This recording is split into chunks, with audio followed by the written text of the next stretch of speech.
وسلم نے ارشاد فرمایا، میں تمہیں ایسی عبادت نہ بتاؤں کہ جس کو کرنا بہت ہی آسان ہے اور بدن پر وہ بوجھل نہیں ہے، بدن پر وہ ہلکی ہے۔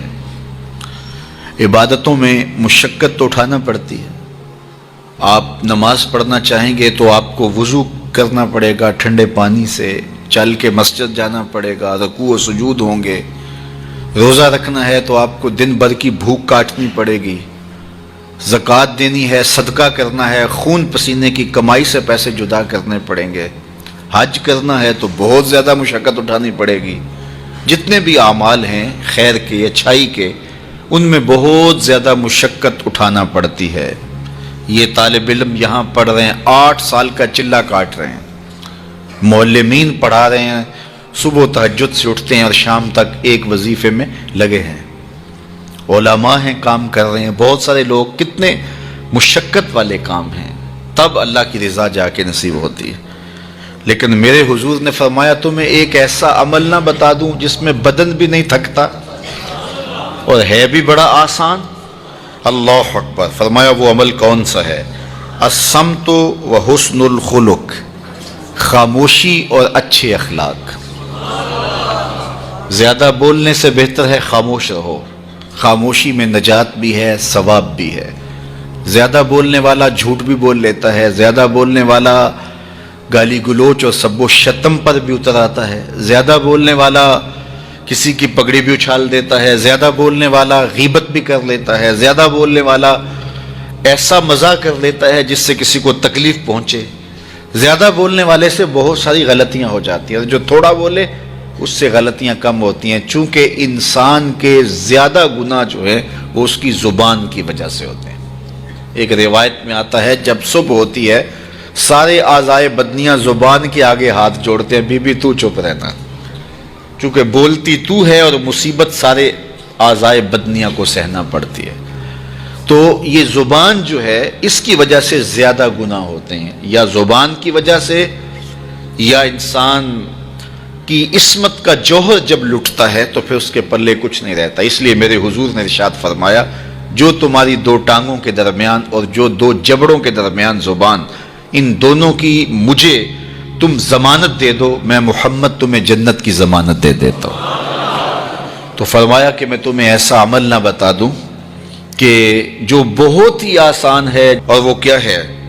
الصمت، خاموشی، وحسن الخلق، اور دوسری بات اچھے اخلاق، رویوں کی خوبصورتی۔ کسی سے ملو تو ہنس کے ملو، کسی سے بات کرو تو لہجے میں نرمی ہو، کسی کی عزت آبرو کا خیال رکھو، بڑے کا احترام کرو، چھوٹے پر شفقت کرو، مخلوق خدا پر رحم کرو، اللہ کی مخلوق پر شفقت سے پیش آؤ، رسول کریم کی امت پر رحم کرو۔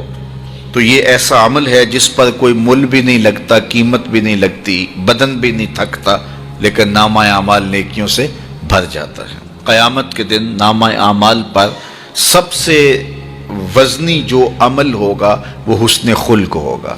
حضور نے فرمایا کہ بیہودگی اور فحش کلام کرنا، یہ سب کچھ جو ہے، تو فرمایا یہ اسلام میں سے نہیں ہے، اور بہترین اسلام وہ ہے جس میں خلق اچھے ہوں۔ حضور نے ارشاد فرمایا کہ جو حسن خلق ہے یہ گناہوں کو اس طرح مٹا دیتا ہے جس طرح جو مصفہ پانی ہوتا ہے، اچھا پانی ہوتا ہے، وہ بدن سے میل کچیل اتار دیتا ہے، اور جو برے اخلاق ہیں وہ عمل کو اس طرح فاسد اور ضائع کر دیتے ہیں جس طرح شہد کے اندر سرکہ ڈال دیا جائے تو شہد صحیح نہیں رہتا۔ تو عمل اچھے ہیں لیکن بدخلقی ان اعمال کی بربادی کا سبب اور ذریعہ بن جاتی ہے۔ اللہ جل شانہ ہمیں معاملات کے اندر خوبصورتیاں نصیب فرمائے، رفق، نرمی نصیب کرے، معاف کر دینے کی توفیق نصیب کرے۔ رزق کمانے کے جو مقاصد ہیں وہ بہت سارے ہو سکتے ہیں، لیکن شریعت میں کاروبار کرنے کے، رزق روزی کمانے کے بنیادی مقاصد 3 ہیں۔ پہلا مقصد اپنے آپ کو سوال سے بچانا،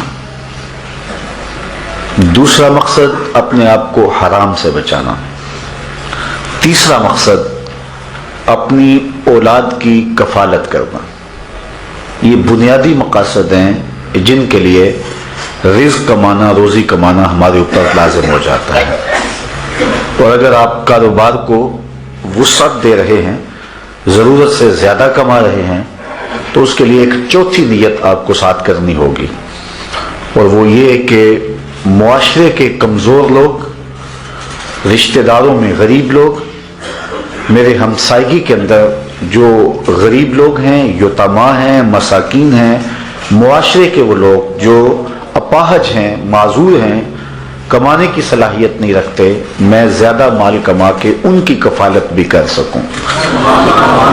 ان 4 مقاصد کو ذہن میں رکھ کر کے جو رزق کمایا جائے گا وہ دنیا نہیں ہوگی، عین دین ہوگا.